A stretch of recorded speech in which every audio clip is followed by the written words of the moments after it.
Welcome to this week's ASX strategy session. Thanks for joining me. Great having you with me. Lots of interesting things to talk about this week. We've got some movement in the ASX 200, in the S&P 500, as well as some interesting developments in the commodities. So we're going to go through all of that in a moment. Not live this week, not a live session. I'm away on the New South Wales South Coast, having some holiday time. Back to our normal scheduling next week, but hopefully this is going to be an interesting overview of what's been going on in the markets during this holiday period. As always, everything today, general commentary only, doesn't take your personal situation into account. Having said that, having been through all that, I think it's time we get straight into our charts for the week. So let's start with the ASX 200. So we can see the ASX 200 up here on the screen, and let's start with what's positive. And I think what's positive here is that the ASX 200 has held onto its gains from the week prior to the one we've just been through. So we've got a low here on the 20th of December. Had a strong rally off that low, and over the last week, the ASX 200 has been able to hold on to those gains.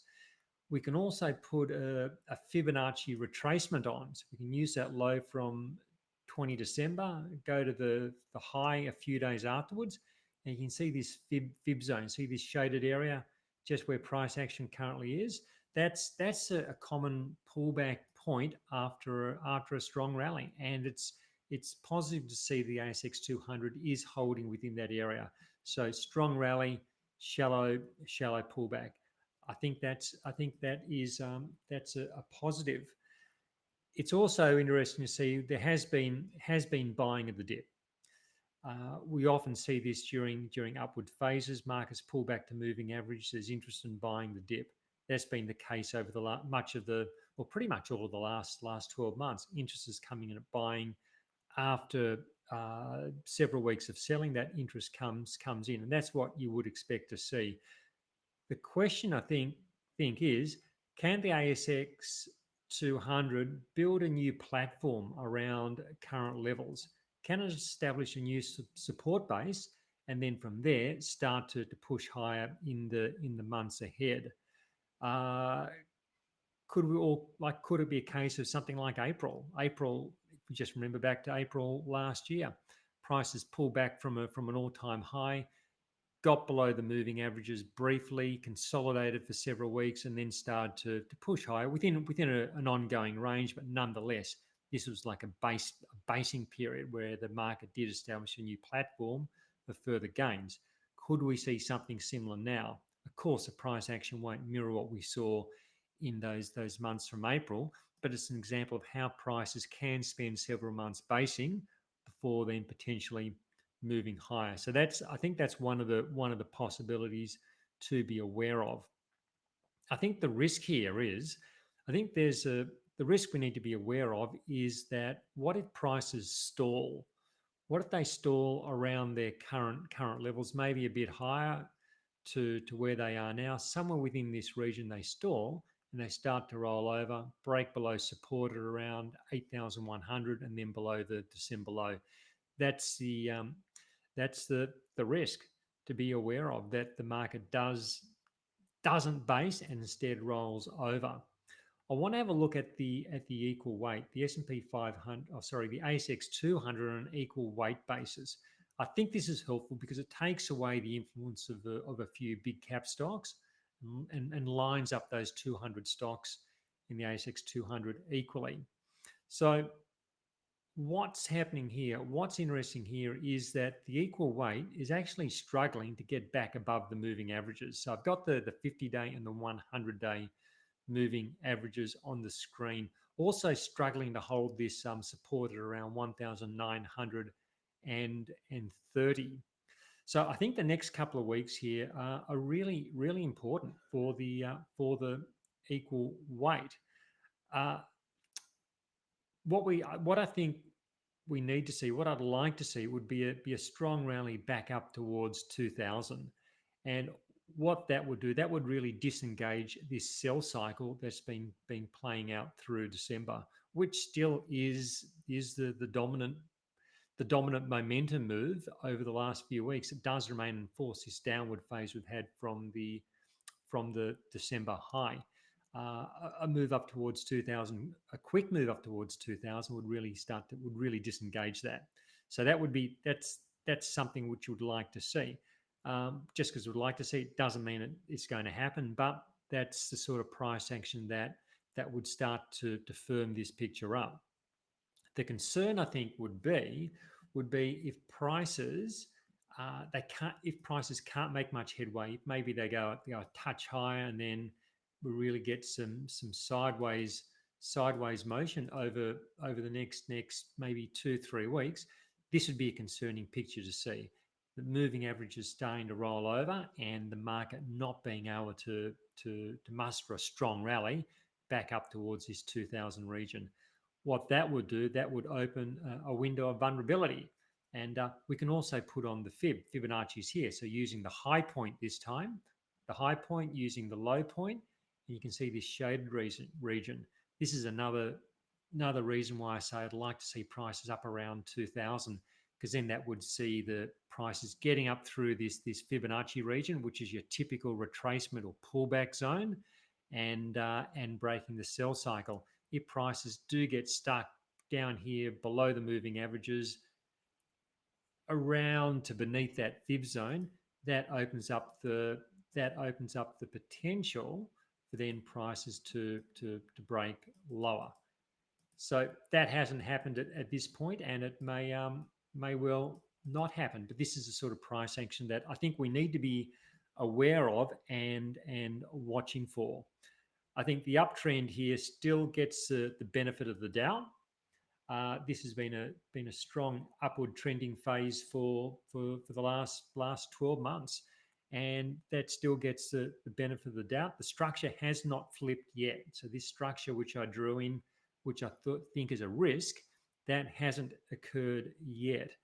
But we do need to be aware of what to look for, be on guard for those potential bearish turning points. I'm holding some extra cash. I've sold a few stocks over the last couple of weeks, stocks which have come back to their exit levels. I haven't been in a rush to redeploy that into the market. I'm still have a large long position in the market, but I'm also holding a bit of extra cash as well. And also using those trailing stops. And I think the trailing stops, they just give us that ability to stay on the trend for as long as possible, but then having that plan or that pre-calculated exit level to get out should things take a turn for the worse. So as I say, giving this trend the benefit of the doubt, but having those plans in place should that scenario which I mapped out below the moving averages starts to take hold.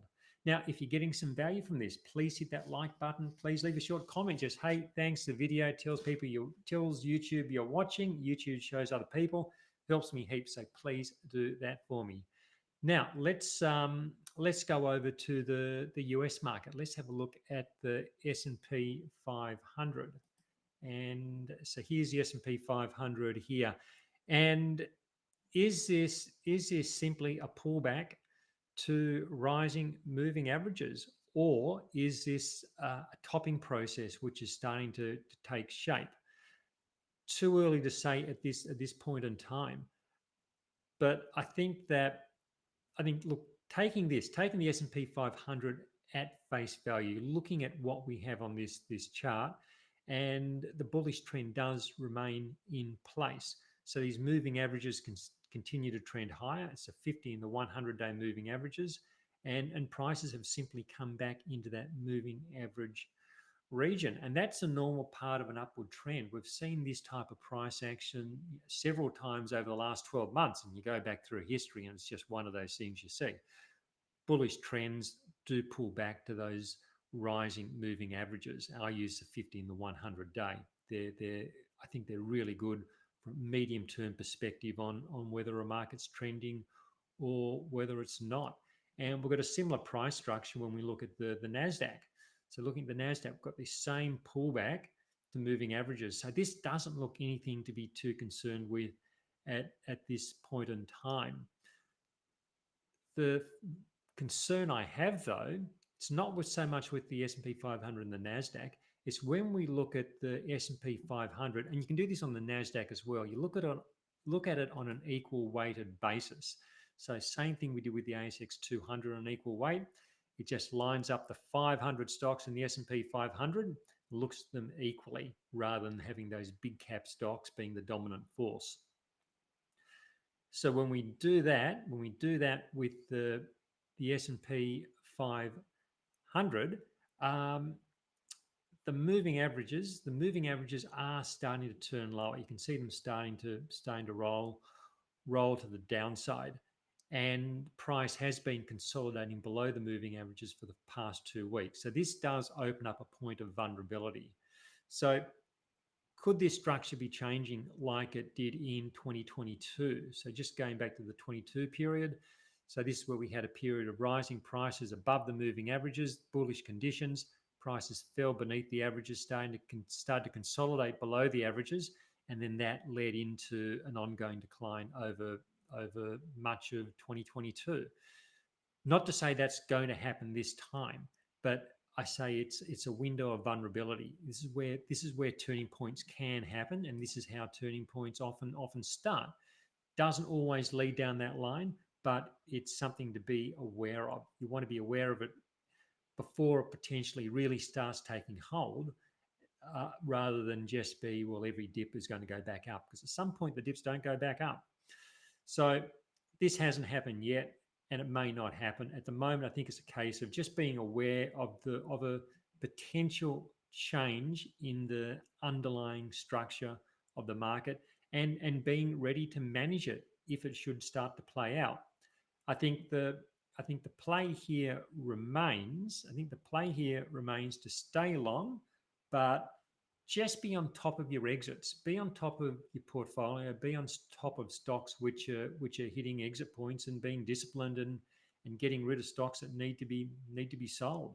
I'm not rushing to buy into to start purchasing stocks into this dip at the moment. This could all, another thing is that it may not be a topping process, but could also just be part of a longer consolidation, and that wouldn't be unusual either.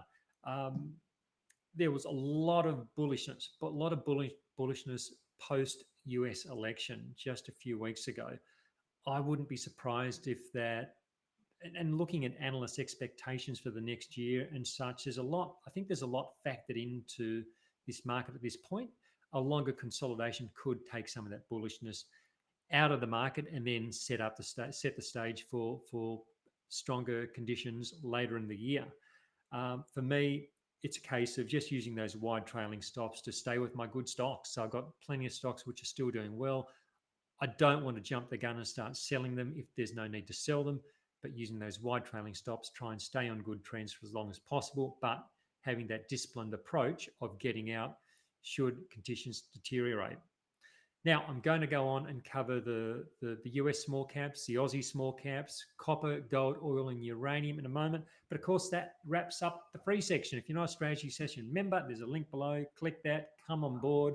I think you get a whole lot of interesting information for a very little amount of money to make the whole thing work and make the whole thing happen.